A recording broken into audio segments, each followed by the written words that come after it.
நான் பெட்டு கட்டுறேன், உங்கள் யார் வீட்லேயும் இந்த விஷயம் இருக்கவே இருக்காது. நீங்கள் வேணால் போய் செக் பண்ணி கூட பாருங்கள். ஏன்னா என் வீட்லேயே இது இல்லைங்க.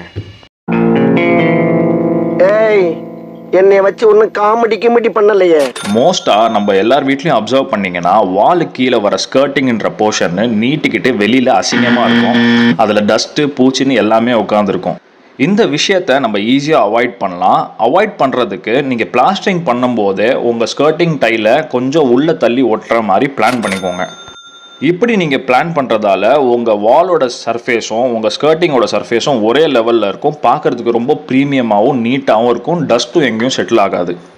இந்த ஒரு சின்ன விஷயத்தை மாற்றுறதால உங்கள் வீட்டில் சூப்பரான ஒரு லுக்கு வரும்ன்றது உங்களால் நம்ப முடியுமா? ஆனால் கண்டிப்பாக வரும், இதுக்கு நான் கேரண்டி. அடிஷ்னலாக நீங்கள் கீழே விட்டுருக்கிற கேப்பில் எல்இடி லைட் இல்லை ப்ரொஃபைல் லைட் யூஸ் பண்ணலாம். இது பண்ணுறதால உங்கள் வீடு 10/11 இல்லாமல் ரொம்ப யூனிக்காக ரொம்ப டிஃப்ரெண்ட்டாக இருக்கும். மோர் இன்ஃபர்மேட்டிவ் வீடியோஸ்க்கு ஏபி டிசைன் லேப்ஸை கண்டிப்பாக ஃபாலோ பண்ணுங்கள். இந்த வீடியோக்கு ஒரு லைக்கும் போட்டுருங்க. தேங்க்ஸ்.